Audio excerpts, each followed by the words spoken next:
संघर्ष नहीं जिनके जीवन में वो भी बड़े अभागे होंगे, या तो प्रण को छोड़ा होगा या तो रण से भागे होंगे। जी हाँ प्यारे बच्चों, नमस्कार, मैं दिशांत आप सभी का लक्ष्य क्लासेज के यूट्यूब चैनल पे हार्दिक स्वागत करता हूं। मेरे प्यारे बच्चे, जैसे कि आपको पता है कि हम रोजाना प्रतिदिन 8 बजे आपके लिए यूपीएसआई की अमोघ अस्त्र सीरीज को हम सॉल्व करवा रहे हैं। आज उसी के संबंध में आप देखिएगा set number 7 previous year paper, जो पेपर है वो 16/11/2021 सेकेंड शिफ्ट में पूछा हुआ हूबहू पेपर है।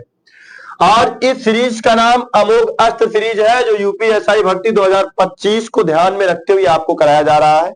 ये सीरीज आपके लिए बेहद महत्वपूर्ण और लाभदायक सिद्ध होगी। ये तब आपको पता चलेगा जब आपका एग्जाम होगा, जब आप मेरे सारे सेट को सॉल्व करके जाएंगे तो आपको लगेगा कि हाँ हमने पढ़ा है चीजों को। और मैं आपको विश्वास दिलाता हूं, अगर आप हमारे चैनल पे नए हैं, पहली बार वीडियो को वॉच कर रहे हैं, जो भी बच्चे इस चैनल पे अपना समय दे रहे हैं, आपका एक एक पल, एक एक मिनट मेरे लिए बहुत कीमती है। और यहाँ पे इस चैनल पे वही चीजें कराई जा रही हैं आपको, जो चीजें एग्जाम के लिए बेहद महत्वपूर्ण हो। मेरे दोस्त, हम लोग देर ना करते हुए चलते हैं अपने पहले प्रश्न की तरफ। तब तक के लिए हम आपसे गुजारिश करेंगे, रिक्वेस्ट करेंगे कि एक बार वीडियो को आप दमदारी के साथ शेयर कर दो और सेशन को लाइक कर दो आप, और दमदारी के साथ शेयर कर दो। और सारे बच्चों को बता दो कि रोजाना 8 बजे चलने वाली क्लास, हिंदी वाली class, previous year paper UPSI 2021 अमोघ अस्त्र सीरीज का सेट नंबर 7 फिर आ चुका है। चलो चलो ले चले तुम्हें तारों के शहर में। चलोगे? प्रश्नों के शहर में चलो, ज्यादा अच्छा होगा ना। आओ देखो, प्रश्न संख्या 1 लिखा गया है, हवन के लिए, हवन में जलाने वाली लकड़ी के लिए शुद्ध शब्द इनमें से क्या है? तो हवन में जलाने वाली लकड़ी के लिए जो लकड़ी होती है उसको क्या बोला जाता है मेरे भैया? समिधा बोला जाता है। क्या बोला जाता है? समिधा। सी इज द राइट आंसर। और अग्नि अपने आप में कैसा शब्द है मेरे दोस्त? तत्सम शब्द है। तद्भव क्या होगा भैया? आग होगा। और ये भी वन कास्ट भी अपने आप में कैसा शब्द है मेरे दोस्त? तत्सम शब्द है। ठीक, तो पहले का कौन सा जवाब सही है? सी इज द राइट आंसर। चलो चलते हैं अगले प्रश्न की तरफ मूव करते हैं मेरे दोस्त। आज की क्लास में आप इस सेट को जब सॉल्व करोगे, अर्थात इस 40 प्रश्न को सॉल्व करने के बाद कमेंट बॉक्स में आज मुझे आप जरूर बताओगे। लिखो, प्रॉमिस करो, पहले तुरंत प्रॉमिस करो, कमेंट करो कि गुरुजी 40 क्वेश्चन खत्म होने के बाद हम आपको लास्ट में बताएंगे कि हमने 40 में कितना सही किया है। बताओगे कि नहीं बताओगे? प्रॉमिस करो। जितने लोग भी लाइव हैं सारे लोग प्रॉमिस करें कि जब हम पूरा सेट सॉल्व कर लेंगे उसके बाद हम बताएंगे कि 40 में हमारा कितना सही हुआ, और ईमानदारी के साथ बताएंगे। चलो प्रश्न संख्या 2 की तरफ चलते हैं। देखिएगा क्या लिखा गया है। 2 में लिखा गया है कि रामू थोड़ी सी मिठाई खाओ। इस वाक्य में थोड़ी सी किस प्रकार का विशेषण, क्रिया विशेषण है? स्थानवाचक क्रिया विशेषण है? नहीं भैया, इसमें स्थान की तो कोई दिशा उषा की तो बात ही नहीं की जा रही है। और कालवाचक क्रिया विशेषण है? नहीं, समय की भी बात नहीं की गई, आजकल परसों, न दिन तारीख की भी बात नहीं की गई है। रीतिवाचक क्रिया विशेषण मतलब क्रिया विशेषण के संपन्न होने का तरीका भी नहीं बताया गया है। तो होगा क्या? परिमाणवाचक विशेषण, परिमाणवाचक क्रिया विशेषण होगा। रामू थोड़ी सी मिठाई खाओ, इस वाक्य में थोड़ी सी किस प्रकार का क्रिया विशेषण है? तो B is the right answer. चलो चलो ले चले तुम्हें प्रश्न संख्या 3 की तरफ। केंद्रीय हिंदी प्रशिक्षण संस्थान किस विभाग के तहत कार्यरत है? आपको बताना है कि केंद्रीय हिंदी प्रशिक्षण संस्थान किस विभाग के तहत कार्यरत है। तो राजभाषा विभाग, उच्चतर शिक्षा विभाग, विधायी विभाग, साहित्य अकादमी। तो जो आपका बिल्कुल सही और सटीक जवाब है वो पहला वाला ऑप्शन क्या है? सही है। चलो अगले प्रश्न की तरफ चलते हैं। प्रश्न संख्या 4 देखिएगा, कंठ अल्प प्राण व्यंजन वर्ण का उदाहरण कौन सा है? तो मेरे दोस्त सबसे पहले तो आपको कंठ बताना है। तो आप जानते हो कि ये जो था आता है किसके अंतर्गत आता है? लल्ला, दंत वर्ण के अंतर्गत आता है। और ये जो धा आता है ये किसके अंतर्गत आता है मेरे दोस्त? दंत वर्ण के अंतर्गत आता है। और ये जो फा आता है ये किसके अंतर्गत आता है भैया? ओष्ठ के अंतर्गत आता है। और ये जो अंगा आता है, अर्थात का वर्ग के सभी अक्षर का, खा, गागा, अंगा का उच्चारण स्थान क्या है? कंठ है। तो इस मुताबिक तो पहला सही हो गया। और देखो क्या अल्प प्राण भी है कि नहीं है? आपको पता है प्राणवायु या मुख से निकलने वाली हवा के आधार पर वर्णों को दो भागों में बांटा गया है। एक अल्प प्राण, दूसरे नंबर पे महाप्राण। अल्प प्राण और दूसरे नंबर पे क्या है भैया, महाप्राण। आप जानते हो कि अल्प प्राण उसे कहा जाता है जिसमें हमारे मुख से प्राणवायु कम मात्रा में निकलती है। जिस वर्ण का उच्चारण करते समय हमारे मुख से प्राणवायु कम मात्रा में निकलेगी उसे अल्प प्राण, और जिसमें अधिक मात्रा में निकलती है उसे महाप्राण। तो प्रत्येक वर्ग का पहला, तीसरा और पांचवा अक्षर क्या है लल्ला, अल्प प्राण है, और प्रत्येक वर्ग का दूसरा और चौथा अक्षर क्या है, महाप्राण है। तो अंगा आप देखोगे तो का वर्ग का कौन सा अक्षर है, पांचवा, तो ये अल्प प्राण का भी आप है ये उदाहरण, तो इसलिए D is the right answer. चलो चलते हैं प्रश्न नंबर 5 की तरफ। कमेंट बॉक्स में आप मुझे फटाफट बता के आप अपना उत्तर देते रहिए।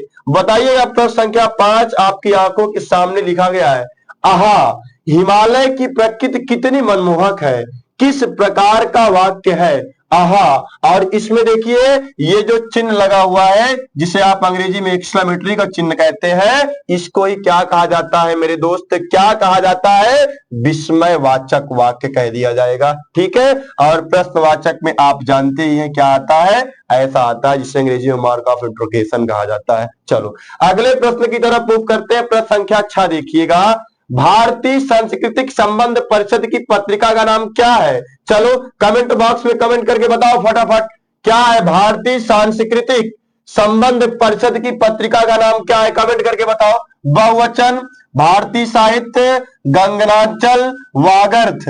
तो आप बताइए क्या है, तो जो सबसे सही और सटीक जवाब है वो ऑप्शन सी आपका सही है। अगर आपसे पूछा जाए कि वागर्थ में कौन सी संधि है तो आप क्या बताओगे लल्ला, इसको तोड़ोगे तो टूट जाएगा, किसमें, वाकधन अर्थ में, अर्थात कौन सी संधि है मेरे दोस्त, व्यंजन संधि है। कौन संधि है, व्यंजन संधि है। चलो चलते हैं अगले प्रश्न की तरफ मूव करते हैं। प्रश्न संख्या 7 देखिएगा। 7 क्या कह रहा है, केंद्रीय हिंदी संस्थान का मुख्यालय कहां है।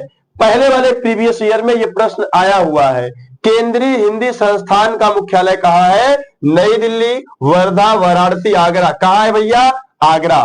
चलो अगले प्रश्न की तरफ मूव करते हैं। प्रश्न संख्या 8 का जवाब दीजिए, कमेंट करके बताओ फटाफट, इसमें कौन सा शब्द अंधकार का पर्यायवाची है।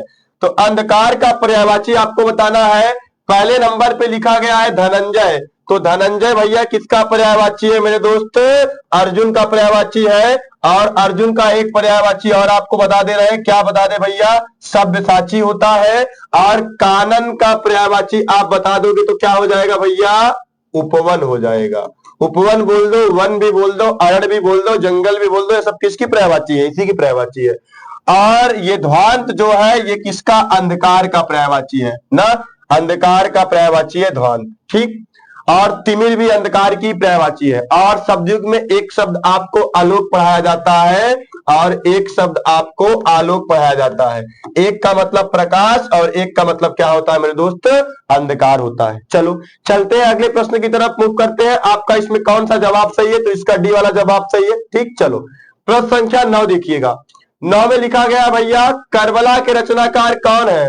करबला के रचनाकार कौन है, बहुत फेमस क्वेश्चन है, बहुत लाजवाब क्वेश्चन है। पहले नंबर पे लिखा गया है कि बेचन शर्मा उग्र, नहीं भैया। राही मासूम रजा, नहीं भैया। प्रभा खेतान, नहीं। कौन है, प्रेमचंद है। एक बात यही मैं तुमको और बता दे, ये आपका वर्तनी शुद्धि में भी पूछा जाता है, जो यशस्वी जीडी में इसके पहले पूछा गया था, पूछा जा चुका है। अगर प्रेमचंद्र की वर्तनी शुद्धि पूछा जाए, अगर दामे रा लगाया जाए, तो ये वर्तनी के दृष्टिकोण से क्या है, ये गलत है। और वर्तनी के दृष्टिकोण से सही कौन सा है, ये है। आओ और कुछ जानकारी तुमको मैं देता हूं। प्रेमचंद को कथा सम्राट के नाम से जाना जाता है। एक प्रश्न देखिएगा, यहां से पूछा जा सकता है, प्रेमचंद को कथा सम्राट के नाम से जाना जाता है। इन्होंने अनेक कालजयी कहानियों की रचना की जो निम्न है, बूढ़ी काकी, कफन, दो बैलों की कथा, अलग्योझा आदि। करबला इनका महत्वपूर्ण नाटक है मेरे दोस्त। करबला क्या है इनका, करबला इनका महत्वपूर्ण नाटक है।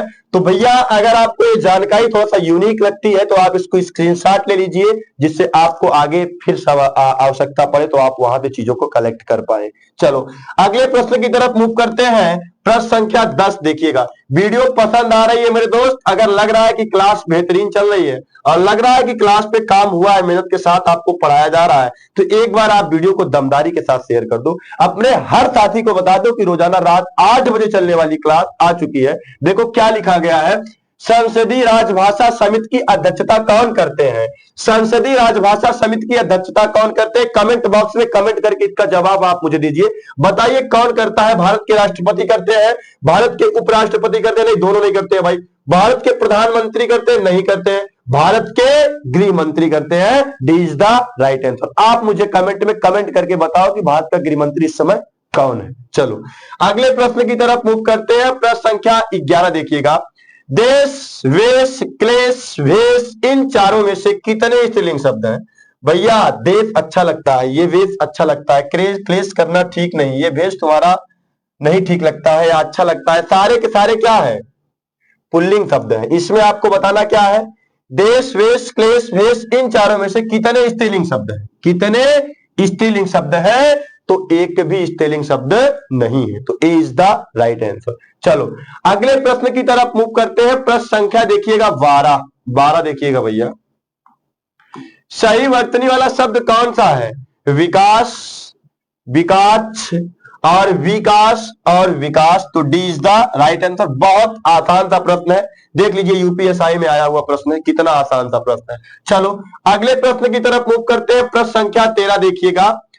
परीक्षा शतरंज के खिलाड़ी, सवा शेर, गेहूं, कफन कहानी के लेखक कौन है? देखो अगर तुमको कुछ नहीं याद है, अभी मैंने बताया था ना, कफन याद कर लो तुम, कफन तो आपको याद होगा ना।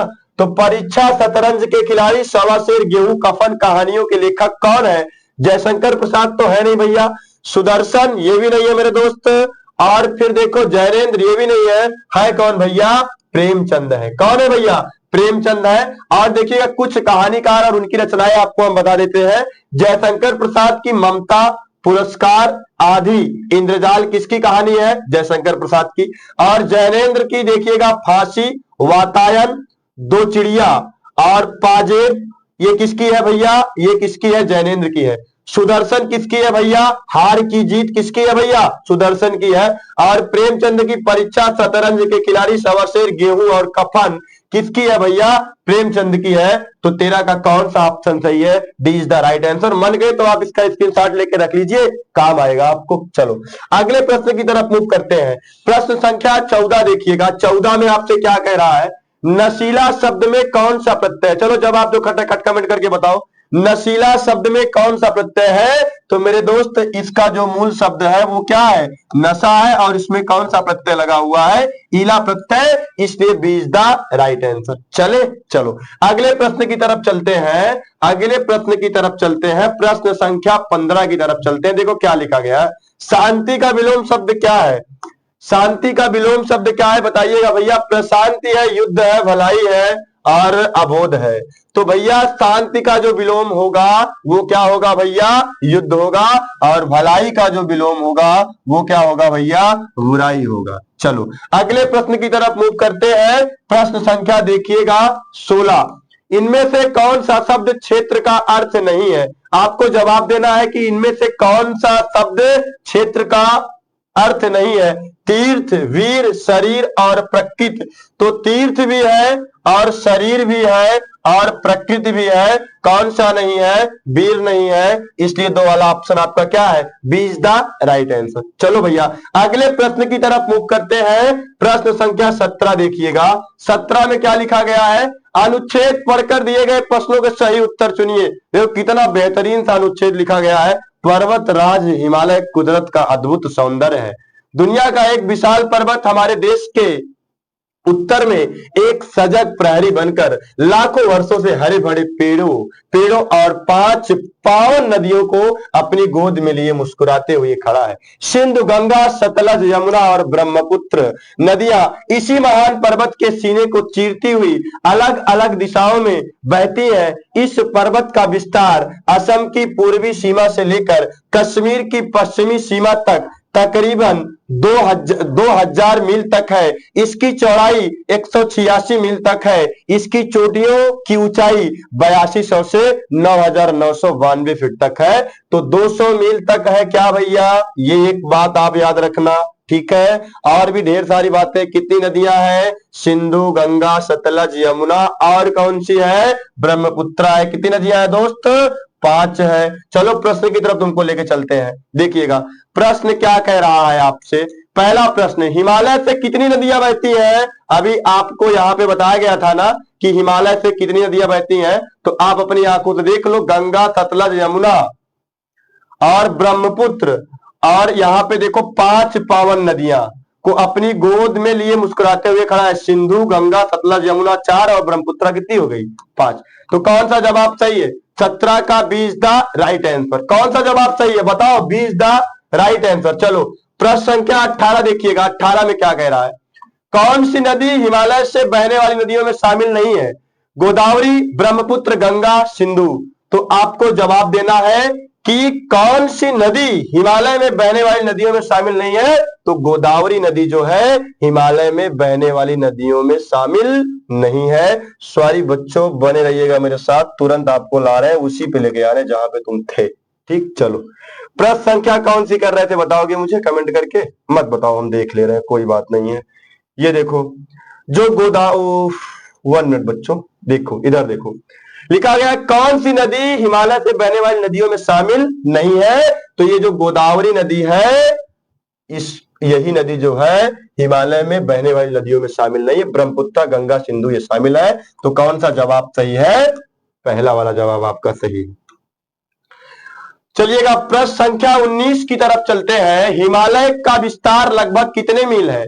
देखो वहीं पे मैं तुमको गोला करवाया था, अगर तुमको याद हो तो। याद है कि भूल गए हो, तुम तो भूल जाते हो सारी बातें, लेकिन मैं तुमको याद करा दे रहा हूं। हिमालय का विस्तार लगभग कितने मील है, 2000 मील है, 8200 मील है, 9992 है, 186 है। तो 2000 मील है। कितने मील है, 2000 मील है। पहला इज द राइट आंसर। प्रश्न संख्या 20 देखिएगा। व्याघ्र शब्द का तद्भव रूप क्या है, आपको बताना है। व्याघ्र अपने आप में कैसा शब्द है दोस्त, ये कैसा शब्द है, ये तत्सम शब्द लिखा गया है। और इसका तद्भव क्या होगा, तद्भव इसका क्या होगा भैया, बाघ होगा। और बाघ का क्या होगा भैया, वाटिका होगा। क्या होगा, वाटिका होगा। और बाट का क्या होगा भैया, वर्त होगा। तो ध्यान रखिएगा, यह सारा बेहद महत्वपूर्ण जो मैं आपको करा रहा हूं। चलिएगा प्रश्न संख्या 21 की तरफ चलिए। एक बार वीडियो को दमदारी के साथ आप शेयर कर दीजिए और अपने दोस्त, अपने हर साथी, अपने हर सगे संबंधी, छोटे बड़े, बड़े भाई, अनुज, अग्रज, सभी बच्चों को आप बता दीजिए कि रोजाना रात 8 बजे जाने वाली क्लास हिंदी की प्रीवियस ईयर यूपीएसआई की क्लास आ चुकी है। और उनको बता दीजिए कि बेहतरीन प्रश्नों की ताबड़तोड़ प्रैक्टिस हो रही है। तो मेरे दोस्त देखिएगा, यहाँ पे लिखा गया है अंडर डेवलप्ड का हिंदी पर्याय क्या है। तो अंडर डेवलप्ड का हिंदी पर्याय क्या है, अल्प विकसित। क्या है मेरे दोस्त, अल्प विकसित। तो सी इज द राइट आंसर। चलो अगले प्रश्न की तरफ मूव करते हैं। प्रश्न संख्या 22 देखिएगा। आप इसका जवाब मुझे कमेंट बॉक्स में कमेंट करके बताइएगा मेरे दोस्त, कमेंट बॉक्स में कमेंट करके बताओ। आंखें फेरना मुहावरे का अर्थ क्या है, उपेक्षा करना, क्रोधित होना, प्यार करना, होश में ना होना। तो ना होश में होना होगा, तो डी वाला तो होगा ही नहीं मेरे भाई। और फिर और ना ही क्या होगा मेरे दोस्त, 1 मिनट बच्चों, ये नहीं होगा। और प्यार करना ये भी नहीं होगा, क्रोधित होना ये भी नहीं होगा, उपेक्षा करना ये होगा। उपेक्षा का विलोम अपेक्षा, उपेक्षा का विलोम अपेक्षा। चलो अगले प्रश्न की तरफ चलते हैं। प्रश्न संख्या 23 देखिएगा। जिस राज्य में पूर्व पद, सॉरी बच्चों, जिस समास में पूर्व पद विशेषण और उत्तर पद विशेष्य हो, तो वह किस प्रकार का समास कहा जाता है। द्विगु समास कहा जाएगा, बहुव्रीहि समास कहा जाएगा, कर्मधारय समास कहा जाएगा, अव्ययीभाव समास कहा जाएगा। देखो दो बातें कर रहा है आपसे। कह रहा है कि पूर्व पद क्या हो, विशेषण हो, और उत्तर पद मतलब बाद वाला पद क्या हो, विशेष्य हो। विशेष्य का मतलब लल्ला आपको मैंने बताया था ना, संज्ञा और सर्वनाम को ही सेंटेंस में क्या कहा जाता है, विशेष्य कहा जाता है। जैसे देखो लिखा गया हो क्या, महापुरुष। क्या लिखा गया हो, महापुरुष।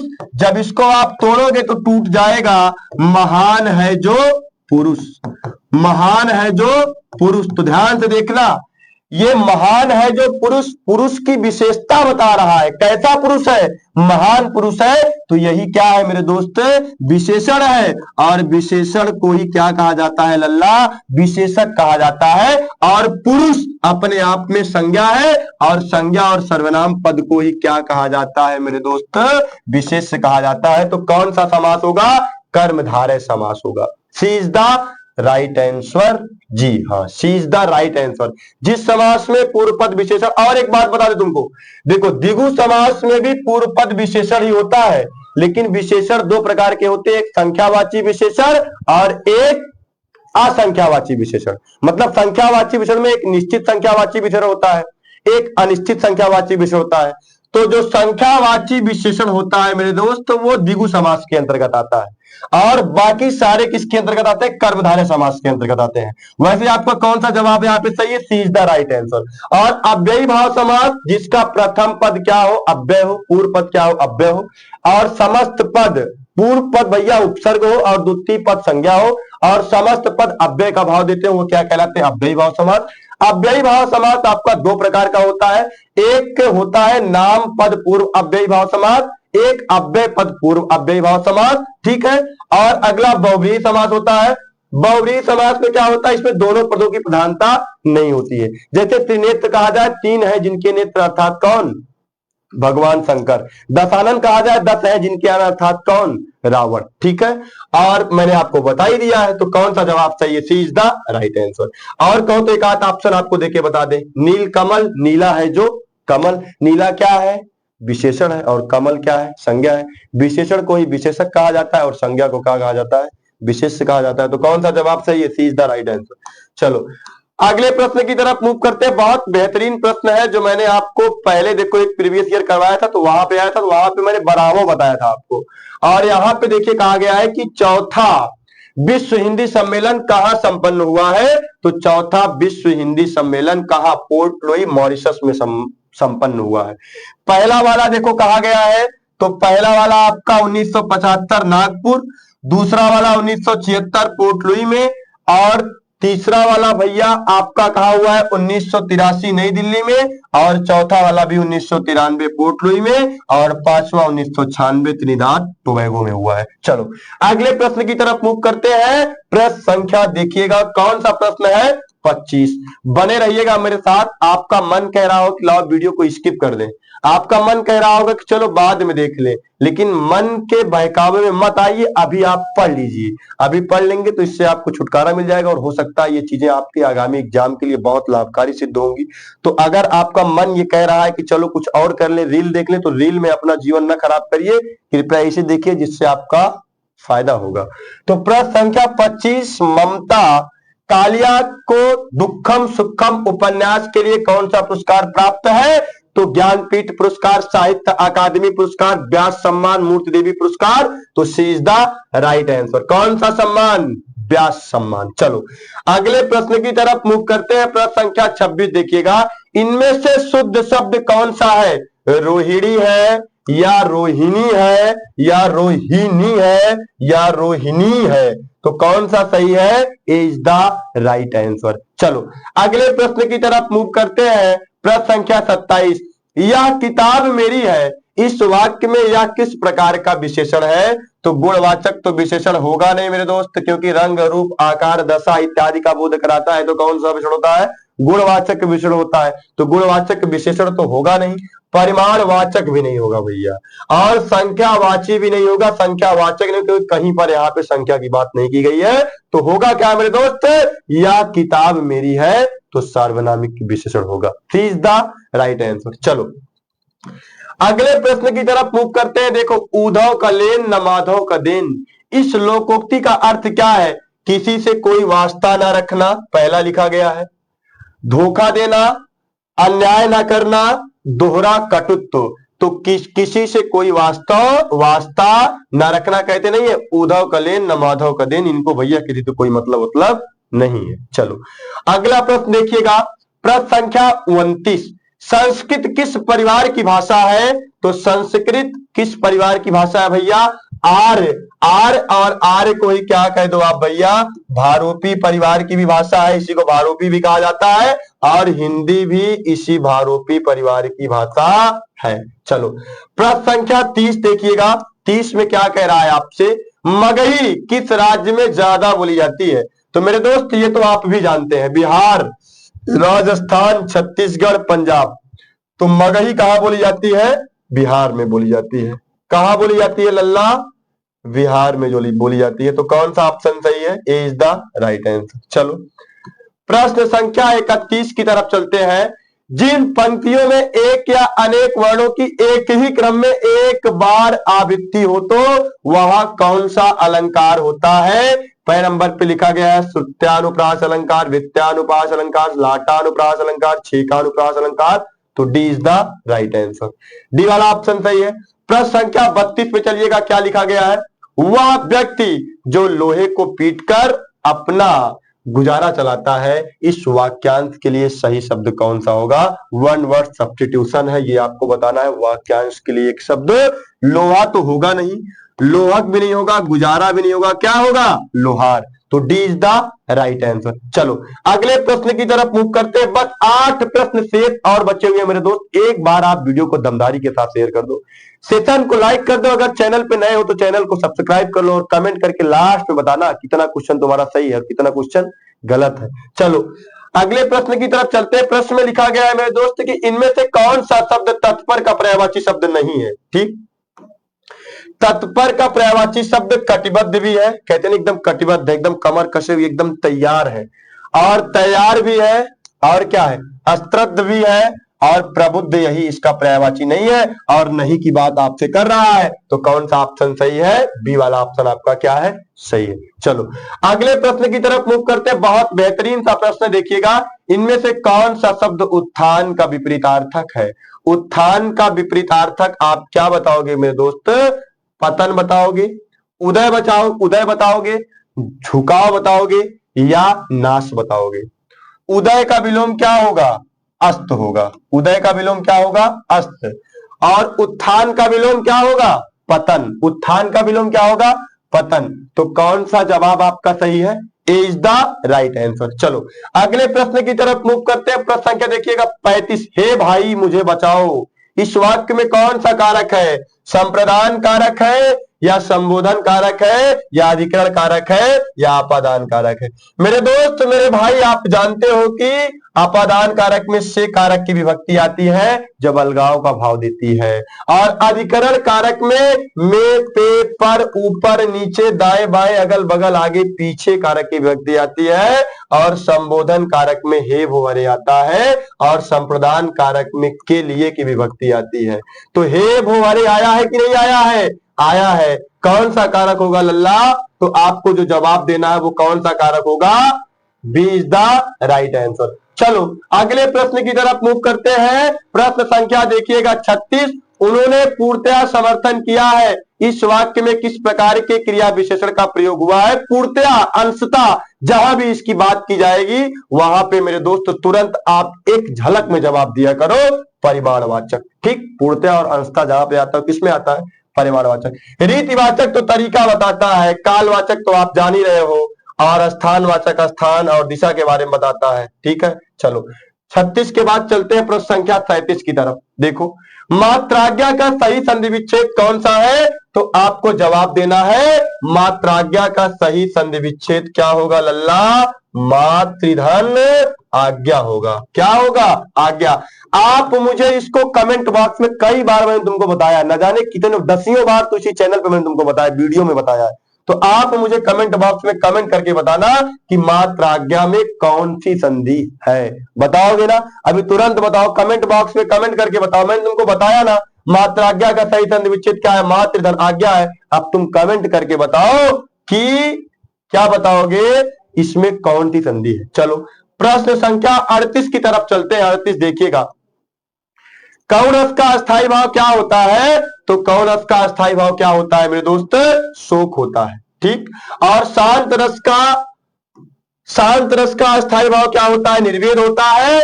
और श्रृंगार रस का अस्थाई भाव क्या होता है? रति अथवा प्रेम होता है। और भयानक रस का अस्थाई भाव क्या होता है? भय होता है। क्लियर, सारी बातें क्लियर हो गई। चलो अगले प्रश्न की तरफ मूव करते हैं। देखिएगा प्रश्न संख्या 39 देखिएगा, आजीवन शब्द में कौन सा उपसर्ग है? आजीवन शब्द में कौन सा उपसर्ग है? तो ये आजीवन शब्द आपको मैं बता दूं मेरे दोस्त, मेरे भाई, ये आजीवन शब्द में कौन सा उपसर्ग है भैया? आधन जीवन।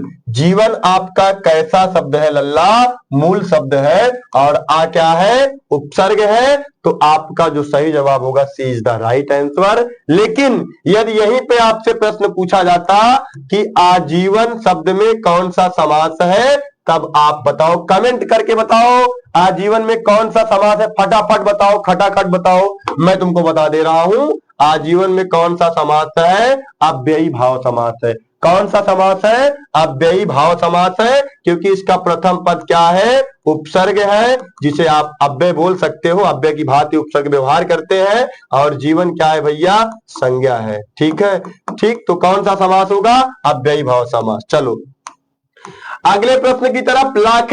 सॉरी बच्चों, आखिरी प्रश्न आपका है, मैं परीक्षा लिख चुका हूं। इस वाक्य में क्रिया किस काल का बोध करा रही है? पूर्वभूत, सामान्य भूत, सामान्य वर्तमान, आसन्न भूत। ठीक, तो आपको बताना है कि मैं परीक्षा लिख चुका हूं, तो कौन सा होगा? पूर्वभूत। कह रहा है कि मैं परीक्षा लिख चुका हूं, लेकिन जाते जाते तुमसे ये क्वेश्चन पूछ के जा रहा हूं, परीक्षा में कौन सी संधि है और परीक्षा का संधि विच्छेद क्या होगा और परीक्षा कैसा शब्द है? मुझे आप कमेंट बॉक्स में इसका जवाब कमेंट करके दीजिएगा। और सुनो, अगर तुम भूल गए हो तो तुमको याद करवा दे रहे हैं मेरे दोस्त। मैंने कहा था कि वीडियो जब समाप्त हो जाएगी तो आखिरी में आप बताइएगा मुझे कि कितना आपका सही हुआ है इस 40 प्रश्न में। मेरे प्यारे बच्चों, आज हमारा और तुम्हारा साथ यहीं तक है। कल फिर मुलाकात होगी एक नई ऊर्जा के साथ। तो मेरे प्यारे बच्चे, यदि आपको वीडियो पसंद आती है,